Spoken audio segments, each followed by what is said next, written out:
তুমি এমন ফুল দিয়ে সাজিয়েছ কেন?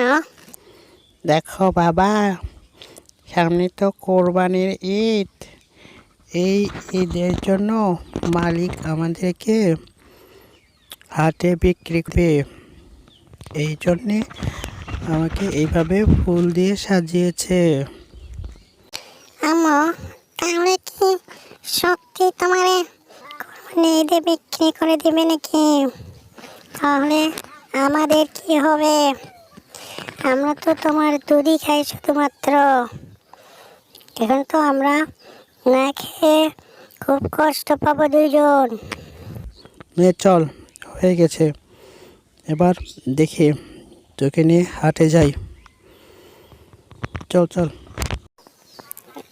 বাবা, সবাই তো কোরবানির গরু কিনে শেষ করলো, তাহলে আমাদের কোরবানিটা কবে কিনবা?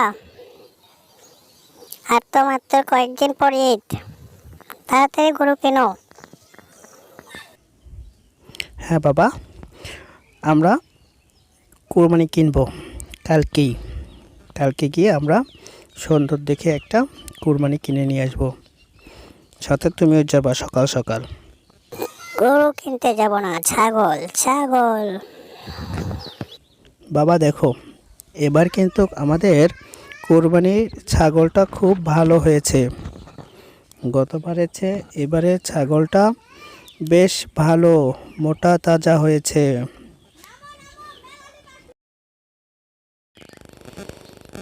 আসো বাবা, তাড়াতাড়ি আসো, একটু পা চালিয়ে আসো। আমাদের এই কোরবানিটা এবার সবার সেরা হবে ছাগলটা। তাড়াতাড়ি আসো।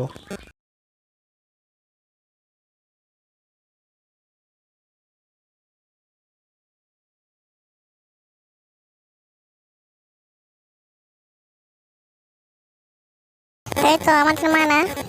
তাই তো। দাঁড়াও দাঁড়াও, আমার মাকে তোমরা কোথায় নিয়ে যাচ্ছ? দাঁড়াও বলছি, আমাকে নিয়ে যেও না।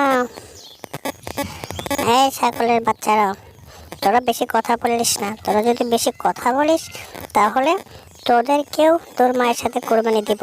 দাঁড়া, আগে তোর মাকে কোরবানিটা করে নেই, তারপরে তোকেও কোরবানি করে দিব, তোদেরকেও কোরবানি করে দিব। তাই ভালো হবে। আমার মায়ের সাথে তোমরা আমাদের দুজনকেও কোরবানি দিয়ে দাও, কারণ আমার মা থাকলে তো, না থাকলে তো দুধ না খাবে আমরা এমনিতেই মরে যাব। তার চেয়ে ভালো মায়ের সাথে আমাদের দুজনকেও কোরবানি দাও। বাবা চাকুটা চালাও। বিসমিল্লাহ, আল্লাহু আকবার। হ্যাঁ, দেখি দেখি, আমি তাহলে এতক্ষণে স্বপ্নে দেখলাম মনে হয়। বাবা, বাবা, তুমি কোথায়? কি হয়েছে বাবা, তুমি ঘুম থেকে এমন চিল্লা উঠলা যে? তুমি কি কোনো স্বপ্ন দেখেছো? হ্যাঁ বাবা, আমি স্বপ্নে দেখলাম আমরা যেই কোরবানিটা কিনেছি ওইটা এক ছোট ছোট দুইটা বাচ্চা আছে, এবং স্বপ্নে আমি আরও দেখলাম বাচ্চা দুইটা কথাও বলতে পারে। তারা আমাকে স্বপ্নের মাধ্যমে বলল যে তাদের একমাত্র দুধই হচ্ছে বেঁচে থাকার সম্বল। তারা শুধুমাত্র তাদের মায়ের দুধ খেয়ে বেঁচে থাকে। বাবা, আচ্ছা বাবা, তুমি হয়তো স্বপ্নে এমনটাও হয় কখনো, তাই বাচ্চা রেখে কেউ কখনো বিক্রি করে দিবে কোরবানি? বাবা, তুমি একটু ছাগলের মালিকটার খোঁজ নাও না, তাহলে আমরা পরিষ্কার জানতে পারবো যদি সত্যি সত্যি বাচ্চা থাকে। আচ্ছা, তাহলে আমরা আজই বিকালে যাব বাচ্চাটার, ছাগলটার মালিকের কাছে। আসো বাবা, দেখি ওই পাশেই ছাগলের মালিকের বাসা।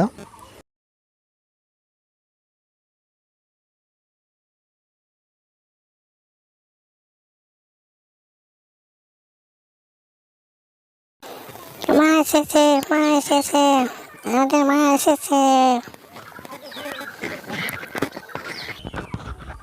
আরে মশাই, আপনি এই ছাগলটার বাচ্চা রেখে ছাগলটা বিক্রি করে দিয়েছেন কোরবানির জন্য কেন? হুম, মালিক, আমার আসলে ভুল হয়ে গেছে। আমি আসলে অভাবের তাড়নায় আমার ছাগলটা বিক্রি করে দিয়েছি। আমি বুঝতে পারি নাই। তাদেরকে এখন আমার কন্ট্রোল করা খুব কঠিন হয়ে যাচ্ছে। হয়তো তারা নাও বেচতে পারে। তার চেয়ে আপনি টাকাগুলো আমি ফেরত দিচ্ছি। আপনি আরেকটা কোরবানি কিনে নিন। হ্যাঁ, তাই ভালো হবে। তুমি আমাদের টাকাটা ফেরত দিয়ে দাও। আর এই ছাগলের বাচ্চা দুটার জন্য তার মাকে ভীষণই দরকার। তুমি দিয়ে দাও, আমরা নতুন আরও একটা ছাগল দেখে কিনে নিব এবং তুমি তোমার ছাগলটা মায়ের কাছে। ফিরে দাও। মা, তুমি এসেছ। আমরা খুব কষ্ট পেয়েছি তোমাকে ছাড়া। আমিও বাবা খুবই কষ্ট পেয়েছিলাম, কিন্তু কি করব, আল্লাহর রাস্তায় কোরবানি হওয়াটাও তো আমাদের পশুকুলের জন্য একটা সৌভাগ্যের বিষয়।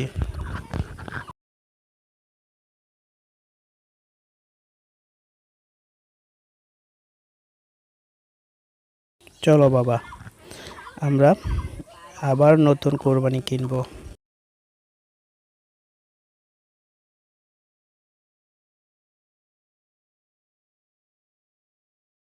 আচ্ছা বাবা, একদিন পর তো ঈদ, তাহলে যেমন তেমন একটা পশু কিনলেই তো আমাদের কোরবানিটা হয়ে যায়। না বাবা, যেমন তেমন কিনলে হবে না। আগের যে পশুটা ছিল তার সমপরিমাণ মূল্য বা তার চেয়ে বেশি মূল্যের পশু কোরবানি দিতে হবে। অবশ্যই বিষয়টা লক্ষণীয় যে আগের পশুর চেয়ে কম মূল্যের এবং দুর্বল পশু কোরবানি করা যাবে না। এটা সবাইকেই লক্ষ্য রাখতে হবে। চলো।